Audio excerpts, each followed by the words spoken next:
Hello বন্ধুরা, আসসালামু আলাইকুম। সবাই কেমন আছো? আজকে আমি কী সবজি কাটবো জানো? আজকে কী সবজি কাটবো দেখো। এটা হচ্ছে মরিচ কাঁচা, এটা হচ্ছে বাঁধাকপি, আর এটা হচ্ছে পেঁয়াজ। টানা আমি এখন কাটবো। আমি বেডের উপরে কাটতেছি কেন জানো? বেডের উপরে কাটতেছি কারণ আজকে আবার নিচে নামতে মন চাইছে না, তাই। তবে এখানে পলিথিন দেওয়া আছে, পড়বে না বিছনাতে। আর সব কিছু আমি ধুয়ে নিয়ে আসছি, তো এই জন্য ফ্রেশ আছে।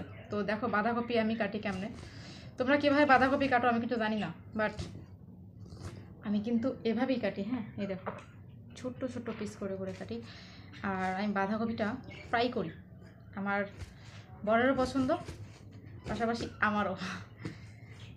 তো এই হচ্ছে কাজ। দেখো আমি কাটা স্টার্ট করে দিয়েছি বাঁধাকপি। আচ্ছা, তুমি একটা কথা বলো, এই যে আমি বাঁধাকপিগুলো কাটছি এত সুন্দর করে, তোমরা কি মানে বাঁধাকপি খেতে লাইক করো? কারা কারা বাঁধাকপি খেতে লাইক করো কমেন্ট করে দিবা, ঠিক আছে? আচ্ছা, আমি আমার কি বলবো, আমি আমার সব কাজ দিয়ে আলোচনায় থাকি, এটা স্বাভাবিক। আমি যাই করি সেটাতেই মানুষের কথা, বাট ভালোই লাগে। তবে দেখো এখন বাঁধাকপি কাটতে বসছি, তো দেখো তো কীভাবে কাটি। এই দেখো আমি বাঁধাকপি কাটি, তোমরা সবাই দেখতে থাকো। এই দেখো, তবে অনেকে আছে এটা কিন্তু কাঁচাও খেতে পারে, ঠিক আছে? এটা সালাতেও ইউজ করা যায়, বাট আজকে আমি ফ্রাই করবো। এটা ভাবলাম বাঁধাকপি অনেক ঝাল ঝালভাবে ফ্রাই করবো, বেশ ঝাল হতে হবে। আমার আবার মানে ঝাল ঝাল ফ্রাই হলে খেতে ভালো লাগে। যেই কথা সেই কাজ, সেই কাটাকাটি। আর বাঁধাকপি সারা বছরই কিন্তু পাকিস্তানে পাওয়া যায়, ঠিক আছে? বাঁধাকপি কাটতে কাটতে তোমাদের সাথে গল্প করে দিলাম, তোমরা বুঝতে পারো তো? আমি বরাবরই এরকম গো, তোমাদের সাথে গল্প না করতে পারলে আমার ভালো লাগে না, যার কারণে আমি চলে আসি। আমি ভাবি যে আসি আমার ভিউয়ার্সদের সাথে একটু গল্প টল্প করি, যাতে আমার ভিউয়ার্সদের মনটা ভালো হয়ে যায়, সে সাথে সাথে আমিও তাদের সাথে আড্ডা দিতে পারি। তো দেখো এটা ছোট বাঁধাকপি, এত বড় সাইজ কিন্তু না। এই দেখো এত ছোট একটা বাঁধাকপি কাটতেছি, অনেক ছোট। তোমরা দেখো ছোট। পেঁয়াজটা তো বাঁধাকপি থেকে বড় মনে হয়, অনেক বড় পেঁয়াজ। বাট পাকিস্তানে পেঁয়াজ অনেক সস্তা, খুবই রিজনেবল প্রাইসে তোমরা পেঁয়াজ পেতে পারো, খুবই রিজনেবল প্রাইসে।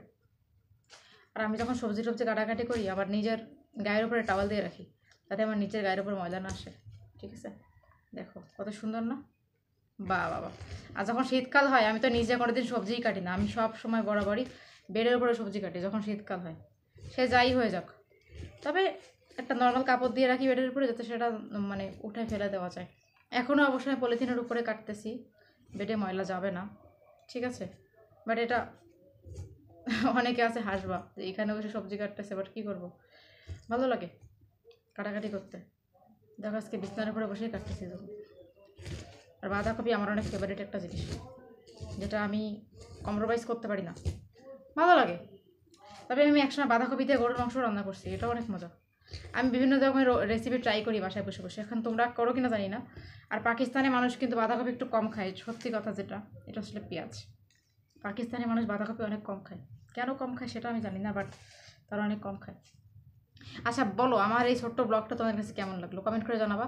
আর আজকে সবাই কমেন্ট করে বলবা তোমাদের বাসায় কী কী রান্না হচ্ছে।